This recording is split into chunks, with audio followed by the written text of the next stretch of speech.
नमस्कार विद्यार्थियों। Online classes में मेरा पहला वीडियो है। सब लोग ही बना रहे हैं वीडियो, तो मैं घर बैठे बैठे मैं भी क्या करूं, मुझे भी टाइम पास करना था। इसलिए देखो, ज़्यादा कुछ बाहर वाली चीज़ें मतलब कि फालतू आलतू की बातें नहीं करके सिर्फ टॉपिक और मुद्दे पर आता हूं। मैं आपको एक टॉपिक पढ़ाता हूं, मैं केमिस्ट्री का 9 नंबर का चैप्टर, यानी 9th number, coordination compound.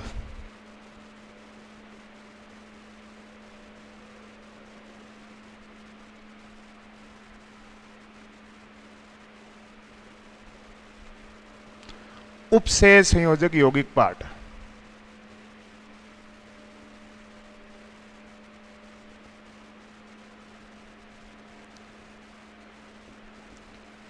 Inorganic का चैप्टर है ये। बहुत ही अच्छा चैप्टर है, समझने वाला है, रटने वाला है, इसमें कुछ भी नहीं है।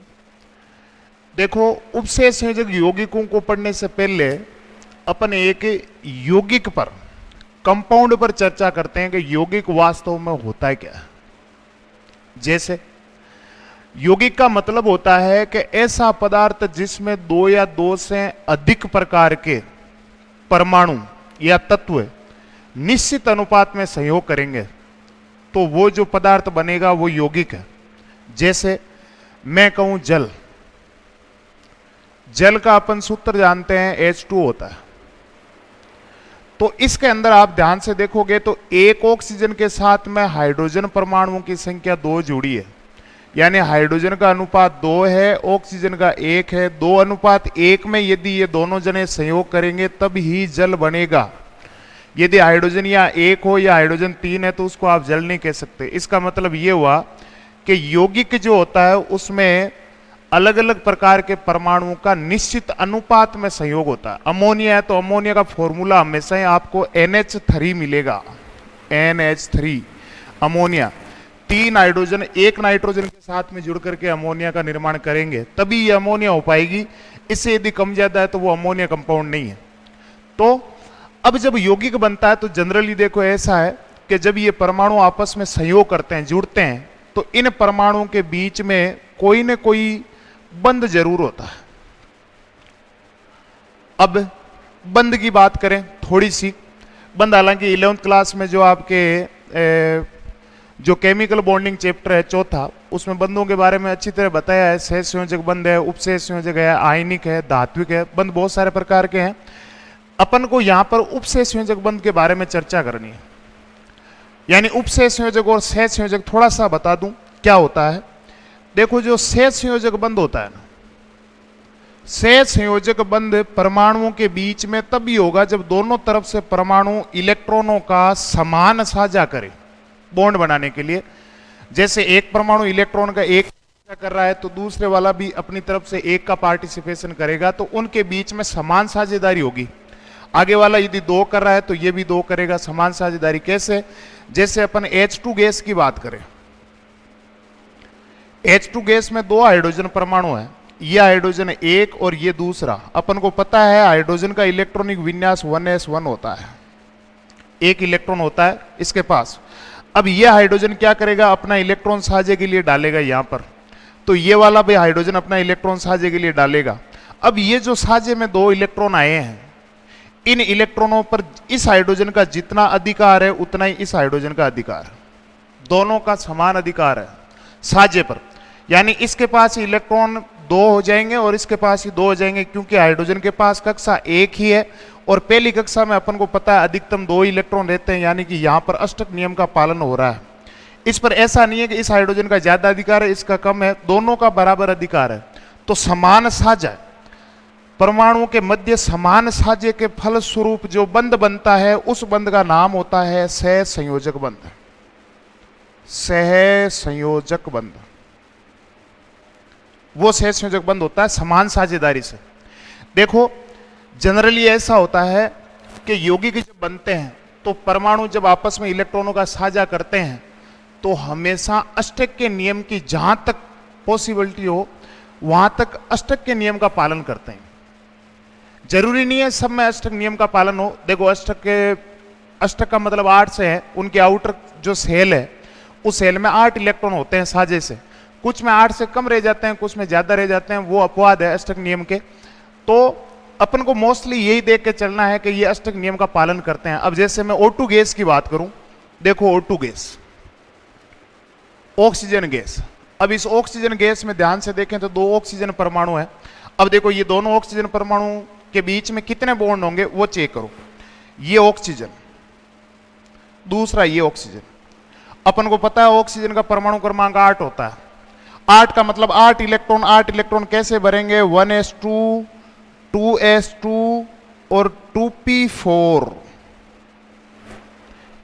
ऐसा इसका हो गया 1s2, 2s2, 2p4। इतना आप जानते हो कि कोई भी परमाणु जो होता है वो बंद बनाने के लिए अपन के जो खुद के बाहर के जो इलेक्ट्रॉन है, आउटर सेल के जो इलेक्ट्रॉन है, सबसे बाहरी कक्षा के इलेक्ट्रॉन उनका साझा करता है। जैसे यहां पर ये 1 लिखा है ना, तो इसका मतलब ये पहली कक्षा का s उपकोष है। अब मैं कहूंगा ऑक्सीजन की सबसे बाहरी कक्षा कौन सी है, तो देखो यहां पर कितना दिख रहा है? 2 दिख रहा है। इसका मतलब इसकी बाहरी कक्षा 2 है, दूसरी कक्षा है। अब इसकी दूसरी कक्षा के s उपकोष में 2 इलेक्ट्रॉन है और p में 4 है। 4 और 2 6, टोटल दूसरी कक्षा में इलेक्ट्रॉनों की संख्या 6 है। अब बताओ इस दूसरी कक्षा में अधिकतम इलेक्ट्रॉन दे सकते हैं 8। अष्टक पूरा करना है। अब अष्टक पूरा करने के लिए 6 इनके पास में इलेक्ट्रॉन है आउटर सेल में, तो कम कितने पड़े? 2 कम पड़े। तो ये क्या करेगा? ये वाला ऑक्सीजन अपने 2 इलेक्ट्रॉनों का साझा करेगा और ये भी 2 का साझा करेगा। देखो इससे क्या होगा, ध्यान दो। ये ऑक्सीजन, इस ऑक्सीजन के आउटर सेल के मतलब है, आउटर सेल का मतलब 6 इलेक्ट्रॉन है, तो 2 और 2 4 और 2 6। दूसरा ऑक्सीजन ये 2 और 2 4 2 6।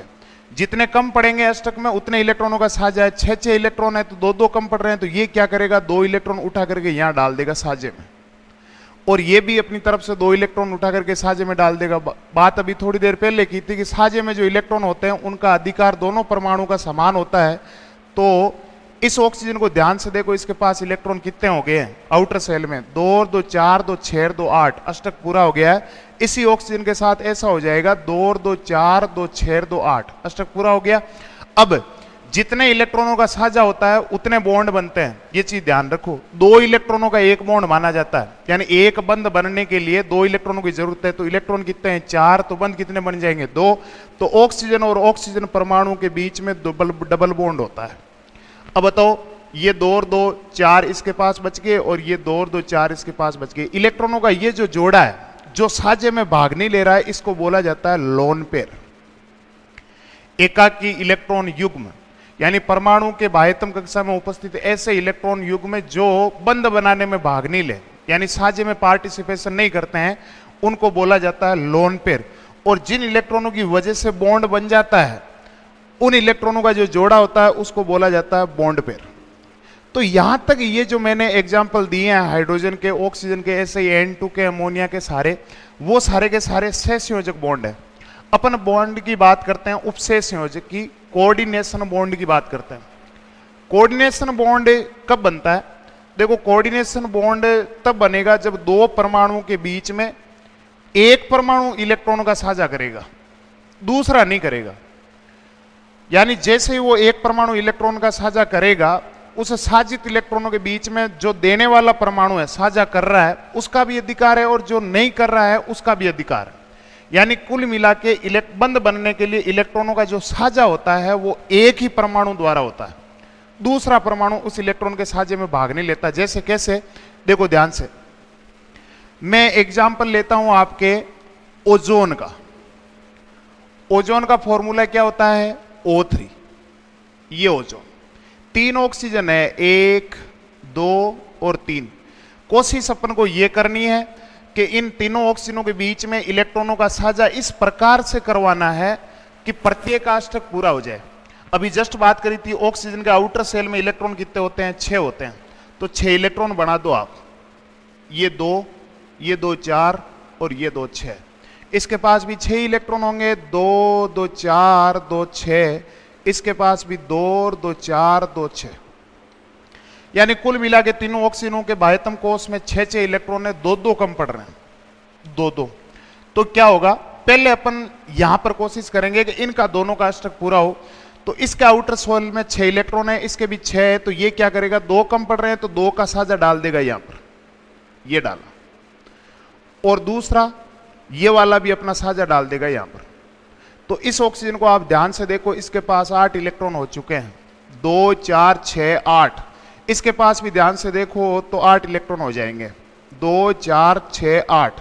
चलो इन दोनों का ऑक्सीजनों का तो अष्टक पूरा हो गया। अब यहां पर मैं पूछूं कि इन दोनों ऑक्सीजनों के बीच में कौन सा बॉन्ड बना है, तो सहसंयोजक बना है, क्योंकि दोनों तरफ से साझेदारी समान हुई है।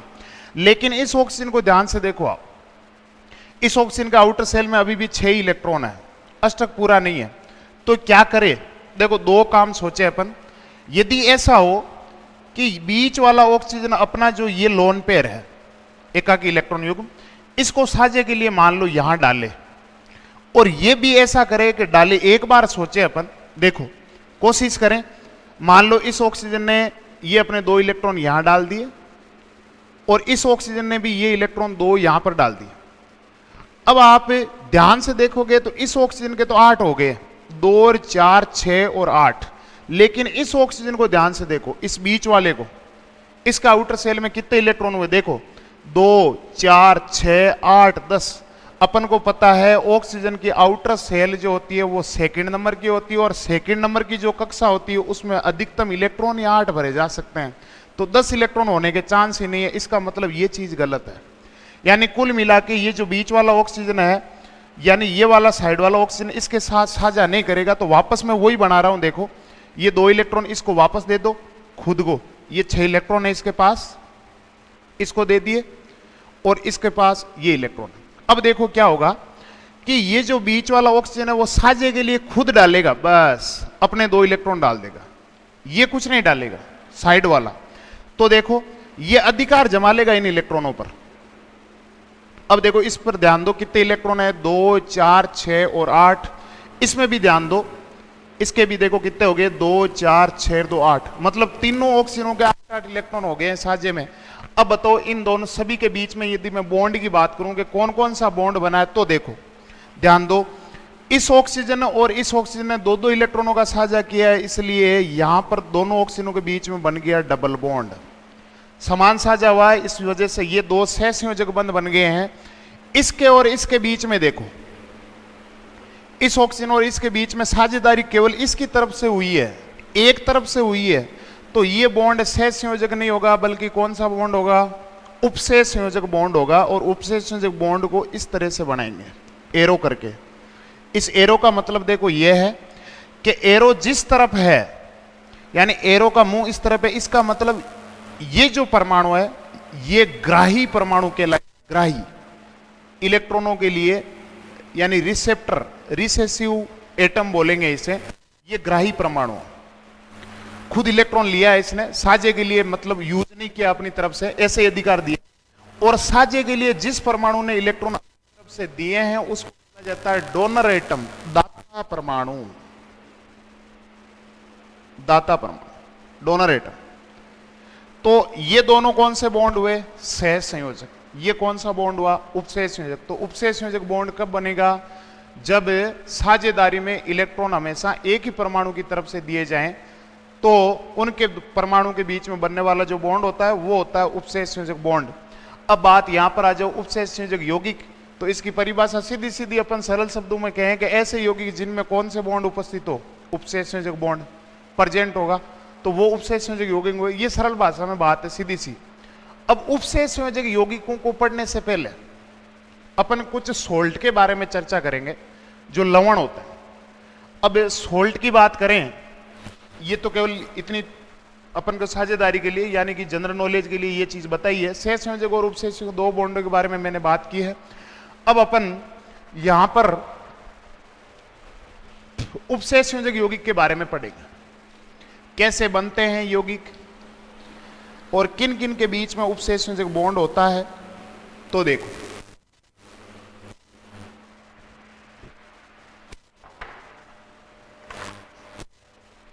उपसहसंयोजक यौगिकों को पढ़ने से पहले अपन पढ़ेंगे सोल्ट के बारे में, लवण के बारे में।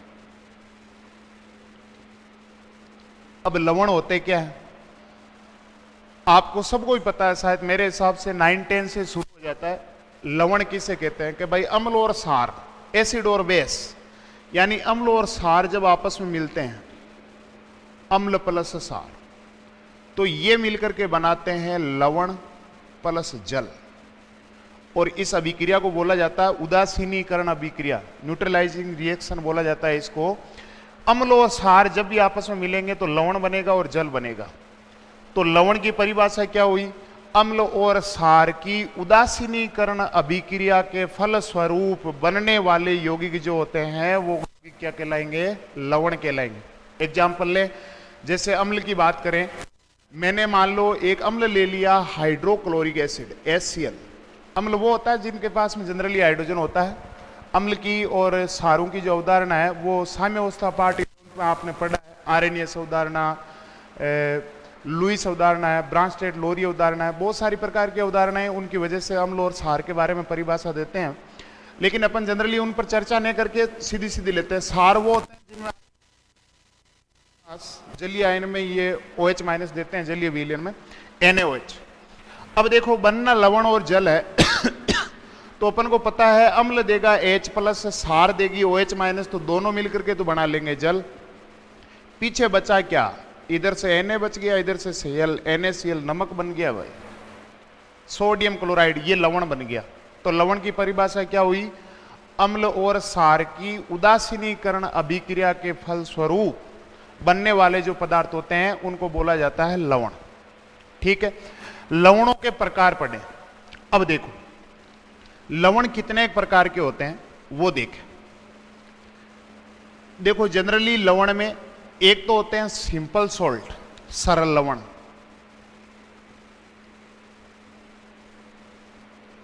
एक होते हैं डबल साल्ट, द्विक लवण, और एक होते हैं जटिल लवण, कॉम्प्लेक्स सॉल्ट। तीन तरह के लवण होते हैं, सिंपल साल्ट,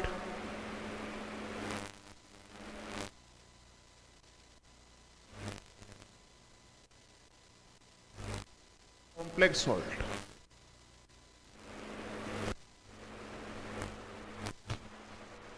लवणों की परिभाषा दे दी, वापस मेमोराइज करो लवण की परिभाषा को। अम्ल और क्षार की उदासीनीकरण अभिक्रिया के फलस्वरूप बनने वाले जो पदार्थ और यौगिक होते हैं उनको लवण बोलते हैं। लवण तीन प्रकार के, सरल, द्विक और जटिल।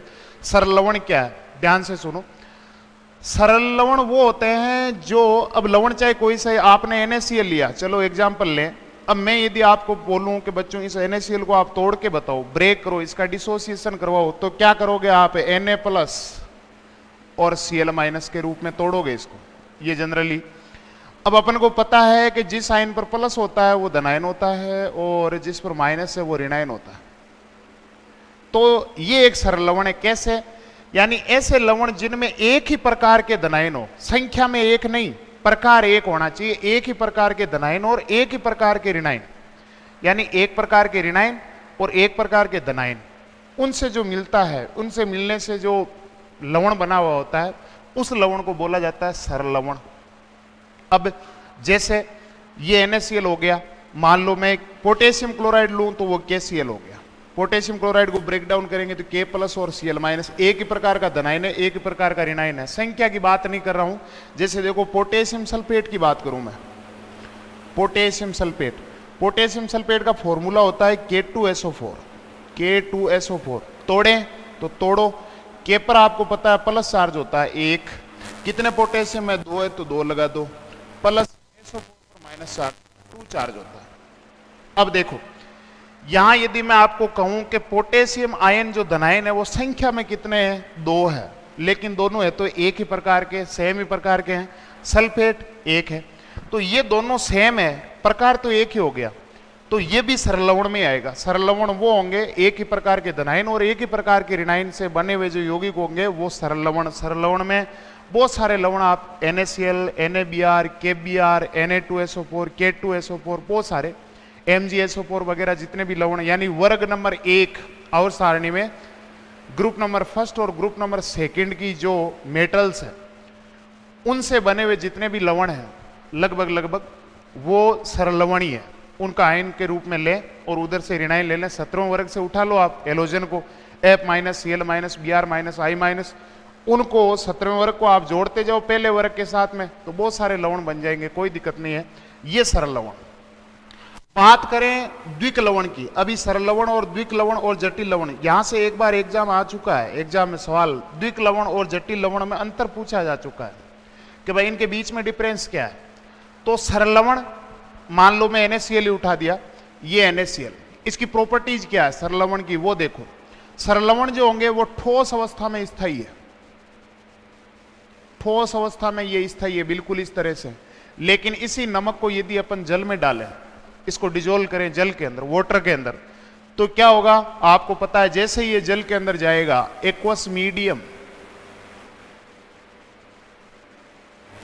यानी जलीय अवस्था में,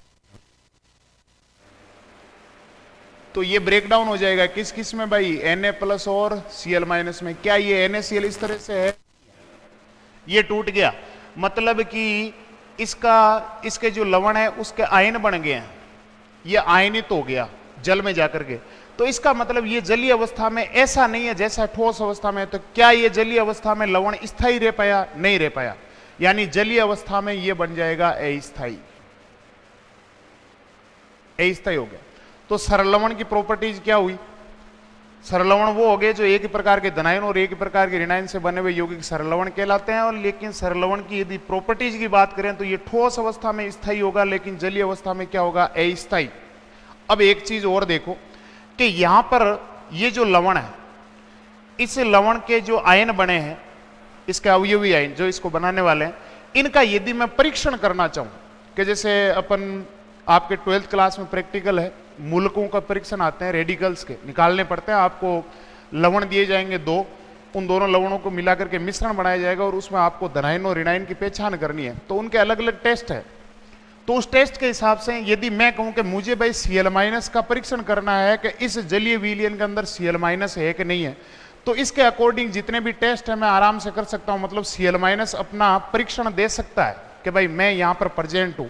यानी सरल लवण जो जलीय अवस्था में जैसे जाएंगे तो जलीय अवस्था में ये जो आयन बने हैं वो प्रत्येक आयन अपना व्यक्तिगत परीक्षण देगा, व्यक्तिगत परीक्षण देता है, ठीक है, प्रत्येक आयन। ये हुई सरल लवण की बात। आ जाओ द्विक लवण, डबल सोल्ट क्या होता है। डबल सोल्ट नाम से पता चल रहा है द्विक लवण में कि दो सरल लवणों के योग से बना हुआ यौगिक जो होगा द्विक लवण। कितने सरल लवण से, दो सरल लवण से। दो सरल लवणों को आपस में यदि कॉम्बिनेशन करवाएं उनका, तो उनसे बना हुआ जो लवण होगा वो होगा द्विक लवण। दो सरल लवणों के योग से बना हुआ यौगिक क्या कहलाएगा, द्विक लवण। जैसे मैंने ले लिया ये KCl.MgCl2, ये पोटेशियम क्लोराइड है, ये मैग्नीशियम क्लोराइड है .6H2। यहां पर 6 जल के अणु होते हैं। देखो ऐसे लवण जिनके फॉर्मूले के साथ में आपको यदि जल के अणु भी दिखें, तो ये जो जल का अणु होता है ये कहलाता है क्रिस्टलित जल। यानी इन लवणों की संरचना देखें, जो सॉलिड स्टेट है, कोऑर्डिनेशन पेटला पार्ट सॉलिड स्टेट ठोस अवस्था, उसमें लवणों की जो संरचना होती है वो क्रिस्टल के समान होती है। और इनके जो क्रिस्टल होते हैं लवणों के, उन क्रिस्टल में ये जल उपस्थित होता है। आपने कभी नोट किया होगा कि जो फिटकड़ी होती है, फिटकड़ी उसको जब अपन गर्म करते हैं किसी तवे पर, आग पर यदि गर्म करते हो, तो आप नोट करोगे वो फिटकड़ी पहले फूलेगी। वो इसलिए फूलती है कि फिटकड़ी के क्रिस्टल में जल के अणु होते हैं, और जैसे उसको गर्म करेंगे तो वो जल बाहर की तरफ जाता है, इस वजह से फिटकड़ी में फैला होता है। तो ये जो जल होते हैं, यानी जिन लवणों के फॉर्मूले के साथ में जल आपको दिख जाए, वो जल कौन सा होता है, क्रिस्टलित जल होता है। तो देखो ये एक लवण है पूरा का पूरा। अब इस लवण में यदि मैं आपको कहूं कि इसमें कितने सरल लवण है, तो इसमें दो सरल लवण है। देखो एक तो ये पोटेशियम क्लोराइड है, पोटेशियम क्लोराइड, और एक है मैग्नीशियम क्लोराइड। ये दोनों लवण अपने आप में सरल लवण है, लेकिन इन दोनों के कॉम्बिनेशन से इनके जुड़ने से ये जो पूरा सोल्ट बना है ये हो गया द्विक लवण। तो कितने सरल लवणों के योग से बना? 2 सरल लवणों के योग से बना, द्विक लवण बन गया। तो 2 सरल लवणों के योग से बना हुआ यौगिक द्विक लवण कहलाता। अब एक चीज देखो आप, इसका नाम कैसे लिखें? अपन को पता है लवण चाहे कोई सा भी हो, कोई सा भी सोल्ट हो, जनरली नाम पहले धनायन का ही लिखा जाता है, उसके बाद ऋणायन का लिखा जाता है। जैसे सोडियम क्लोराइड, तो सोडियम में सोडियम धनायन है, क्लोराइड ऋणायन है। पोटेशियम क्लोराइड, कोई भी एनीवन आप साल्ट का नाम लेंगे तो वो सोल्ट जो होता है उसमें पहले धनायन लिखा जाएगा और उसके बाद में ऋणायन लिखा जाएगा। अब आप देखो इसका नाम क्या है? Potassium chloride. इसका नाम क्या है? Magnesium chloride. तो इन दोनों लवणों से जो ये डबल सोल्ट बना है, इसमें ऋणायन दोनों में सेम है। चेक करो, इधर भी क्लोराइड है, इधर भी क्लोराइड है। तो आप इसका जब नाम लिखोगे तो ऐसा नहीं लिखोगे पोटेशियम क्लोराइड, मैग्नीशियम क्लोराइड, ऐसा नहीं लिखना है, क्योंकि क्लोराइड दोनों लवणों में सेम है। इस डबल सोल्ट के दोनों जो सरल लवण है, तो क्लोराइड को एक ही बार लिखेंगे। और मैंने बताया कि ऋणायन को बाद में लिखना है, धनायन के बाद। तो पहले आ जाएगा धनायन। अब धनायन कौन दिखा आपको? एक तो पोटेशियम दिखा, तो ये लो जी नाम लिख दिया आपने पोटेशियम। फिर क्या दिखा? मैग्नीशियम। पहले धनायनों के नाम लिख दो, पोटेशियम, मैग्नीशियम, और बाद में लिख दो क्लोराइड। क्लोराइड एक ही बार लिखा जाएगा, 2 बार नहीं लिखना है। ये इस लवण का नाम हो गया डबल सोल्ट का। द्विक लवण का नाम हो गया पोटेशियम मैग्नीशियम क्लोराइड। और इसका एक अलग नाम और होता है जिसको बोला जाता है कार्नेलाइट। क्या बोला जाएगा? कार्नेलाइट। कार्नेलाइट का फॉर्मूला क्या होता है? KCl.MgCl2.6H2O। ये कार्नेलाइट। अब अगला दूसरा एक डबल सोल्ट और लो, एग्जाम्पल सेकेंड नंबर K2SO4। अब देखो हमेशा क्या होता है, लवण का जब आप फॉर्मूला लिखते हो ना, तो इनका धनायन और ऋणायन दोनों के जो धनायन और ऋणायन के जो आवेश हो वो आपस में बैलेंस हो जाने चाहिए पूरे, यानी टोटल प्लस टोटल माइनस के बराबर हो जाना चाहिए। अब जैसे आपने कहा कि सर यहाँ KSO4 तो नहीं लिखा, तो अपन को जनरली इतना पता है कि SO4 जो होता है ना, SO4 इस पर चार्ज होता है -2, सल्फेट आयन होता है ये। अब मैंने इसके साथ जोड़ना है पोटेशियम, पोटेशियम पर चार्ज होता है +1। तो बताओ इसको उदासीन करने के लिए कितने K प्लस की जरूरत पड़ेगी? 2 की पड़ेगी ना भाई, 2 लेंगे तभी जाकर के 2 प्लस और 2 माइनस मिलकर के बैलेंस बराबर हो जाएगा, 0 हो जाएगा। तो फॉर्मूला बन जाएगा K2SO4 डॉट Al2SO4 का होल थ्राइस और डॉट 24H2। ये फिटकड़ी है अपन, फिटकड़ी जो होती है जिसको पोटास एलम बोला जाता है, पोटास एलम, पोटास एलम बोलते हैं इसको। अब ये फॉर्मूला किसका है? ये एल्यूमिनियम सल्फेट का है। ये ऐसे कैसे लिखा? देखो ध्यान दो, देखे एल्यूमिनियम कौन से ग्रुप का है? एल्यूमिनियम है 13वें नंबर का। बैंगन, आलू, गाजर इन थैला है ना, 13वां जो ग्रुप है। और 13वें ग्रुप के आउटर सेल में 3 इलेक्ट्रॉन होते हैं सबसे बाहरी कक्षा में। तो एल्यूमिनियम क्या करता है? 3 इलेक्ट्रॉन त्याग देता है। एल्यूमिनियम का यदि अपन इलेक्ट्रॉनिक विन्यास देखें तो एल्यूमिनियम का परमाणु क्रमांक होता है 13।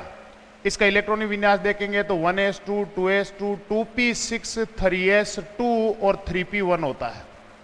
तो देखो मैंने कहा था ना, कोई भी परमाणु होता है उसको इलेक्ट्रॉन का जो साझा करना है, चाहे लेन देन करना है, कुछ भी हो, वो आउटर सेल का करता है सबसे बाहरी। अब सबसे बाहरी कक्षा एल्यूमिनियम की कौन सी होगी? देखो 3 नंबर दिख रहा है, तो तीसरी कक्षा है। तो अपन को तीसरी कक्षा के इलेक्ट्रॉनों से मतलब है। तीसरी कक्षा के एस उपकोष में 2 इलेक्ट्रॉन है और यहाँ पर पी में 1 है, 3 है। ये 3 इलेक्ट्रॉनों का त्याग कर देगा। त्याग करते ही इसके पास ये विन्यास आ जाएगा, ये नियोन का होता है और उत्कृष्ट विन्यास धारण कर लेता है। यानी एल्यूमिनियम पर +3 चार्ज होता है, ध्यान रखो। ये एल्यूमिनियम पर +3 चार्ज। सल्फेट पर कितना चार्ज होता है भाई? -2। अब मुझे इन दोनों को जोड़ करके एल्यूमिनियम सल्फेट का फॉर्मूला बनाना है। तो देखो कैसे बनाएंगे? इस पर चार्ज है +3, इस पर चार्ज है -2। तो इन दोनों को आपस में ऐसी संख्याओं से गुणा करो जिससे टोटल माइनस और टोटल प्लस बराबर हो जाए। क्या करेंगे? देखो आपको करना है क्या है, फॉर्मूला बनाने के लिए हमेशा ये ध्यान रखो कि जो आवेश है ना उसको नीचे लिखो आप। जैसे इस पर आवेश 3 है तो 3 लिख दो, इस पर आवेश 2 है तो 2 लिख दो। माइनस प्लस का अभी मतलब नहीं है। इस 2 को गुणा कर दो इससे और 3 को गुणा कर दो इससे, उल्टा गुणा करना है।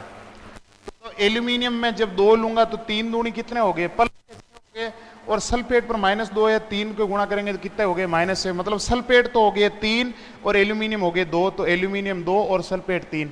ये एल्यूमिनियम सल्फेट का फॉर्मूला बन गया। ये जो पूरा लवण है इसको बोला जाएगा पोटास एलम, फिटकड़ी होता है। अब इसका मैं रासायनिक नाम लिखना चाहूं तो कैसे लिखूंगा, आप ध्यान से देखो, दोनों जो सरलवण है उनमें सल्फेट सेम है ऋणाइन, तो सल्फेट सल्फेट 2 बार नहीं लिखेंगे, पहले धनायनों का नाम लिखो। ये कौन है भाई, पोटेशियम, तो पोटेशियम नाम लिख दिया, ये लो जी पोटेशियम। इधर कौन, एल्यूमिनियम, तो एल्यूमिनियम, और ये क्या है ऋणाइन में, सल्फेट। ये फिटकड़ी का नाम हो गया, क्या नाम हुआ, पोटेशियम एल्यूमिनियम सल्फेट। ठीक है, डबल सोल्ट है। इस फिटकड़ी के क्रिस्टल में कितने जल के अणु होते हैं, 24 होते हैं इसके क्रिस्टल में, ये क्रिस्टलीय जल है। अब तीसरा मैं एक और ले लूं, सोल्ट, डबल सोल्ट की बात करूं, तीसरे को और ले लेते हैं। तीसरा द्विक लवण होता है ये,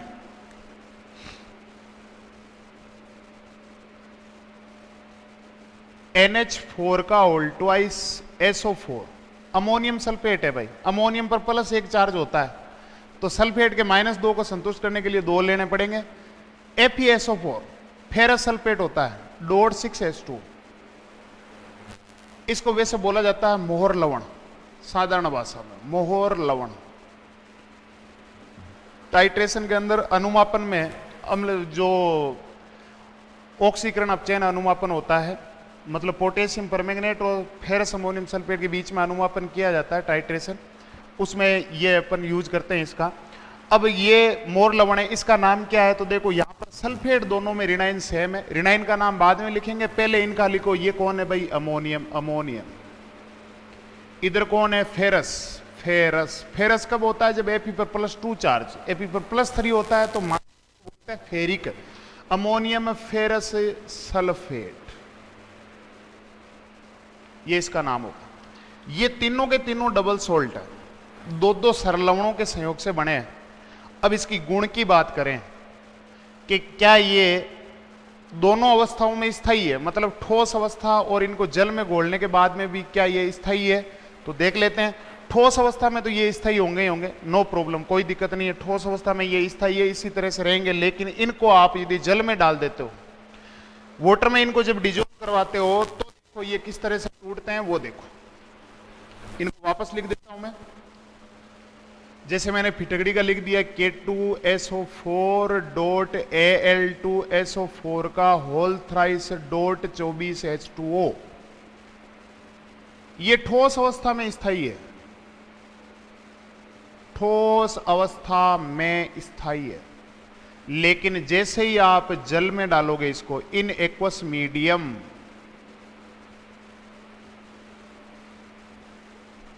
तो क्या होगा, एक्वस मीडियम में प्रत्येक आयन अलग अलग हो जाएगा। कैसे होगा, देखो, पोटेशियम अपना अलग हो जाएगा, यानी पोटेशियम पर चार्ज कितना है भाई, प्लस। ये लो जी, कितने पोटेशियम है, 2 है, उससे मतलब नहीं है, पोटेशियम अलग हो जाएगा, कोई दिक्कत नहीं है। एल्यूमिनियम भी अलग हो जाएगा, एल्यूमिनियम Al+3 चार्ज, ये भी अलग हो जाएगा, और सल्फेट अलग होगा, ये होगा SO4-2। कुल मिला के सारे आयन अलग अलग बिखर जाएंगे, अलग अलग हो जाएंगे। यानी ये जलीय अवस्था में स्थायी नहीं है, डबल सोल्ट जलीय अवस्था में अस्थायी है, जलीय अवस्था में अस्थायी। जब ये आयन अलग अलग हो गए हैं, तो इनमें से मैं प्रत्येक किसी भी आयन को उठा करके उसका परीक्षण कर सकता हूं। मैं चाहूं तो एल्यूमिनियम का परीक्षण कर सकता हूं, मैं चाहूं तो पोटेशियम का परीक्षण कर सकता हूं, इसमें एक नहीं है, और मैं चाहूं तो सल्फेट का भी परीक्षण कर सकता हूं, क्योंकि ये सब आयन अलग अलग है, इसलिए इनका आराम से परीक्षण हो जाता है। तो डबल सोल्ट का गुण क्या हुआ, डबल सोल्ट की परिभाषा तो हो गई कि 2 सरलवणों के योग से जो बनते हैं वो द्विक लवण कहलाते हैं। द्विक लवण ठोस अवस्था में स्थायी, लेकिन जलीय अवस्था में ये अस्थायी होते हैं, क्योंकि अपने अवयवी आयनों में टूट जाते हैं, और प्रत्येक आयन अपना व्यक्तिगत परीक्षण देता है, डबल सोल्ट का। तीसरा आ जाते हैं अब अपन कॉम्प्लेक्स सोल्ट में, जटिल लवण। देखो जटिल लवण क्या है,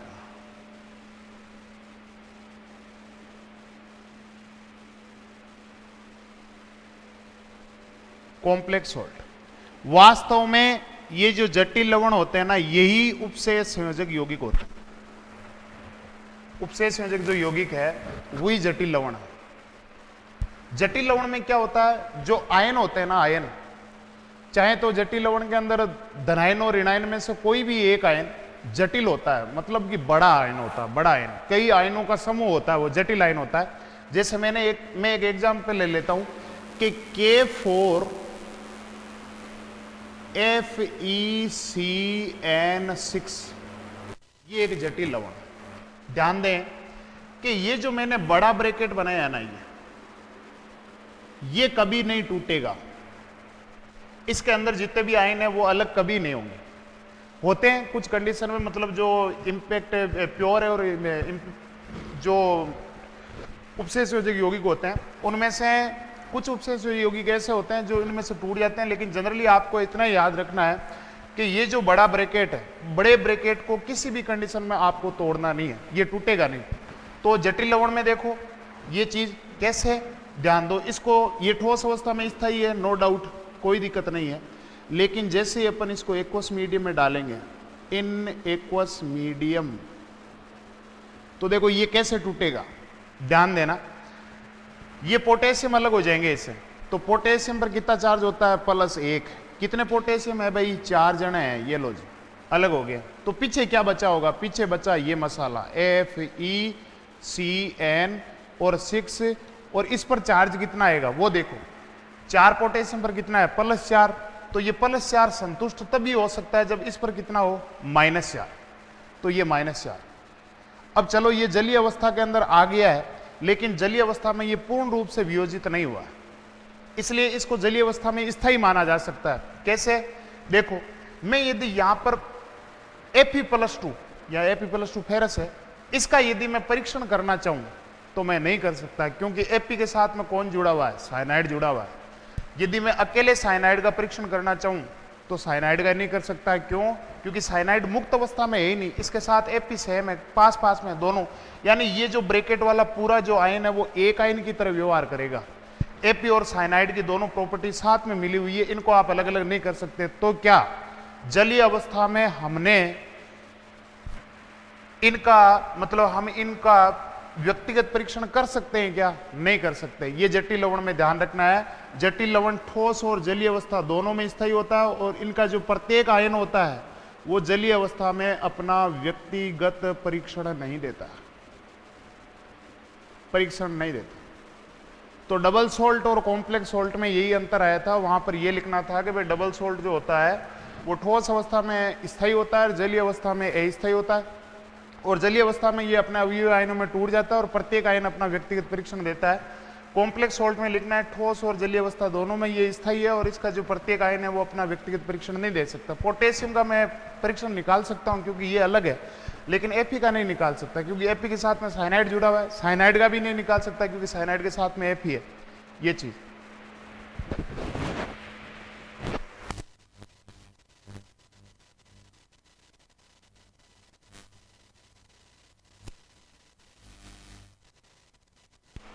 तो आज के लिए इतना ही।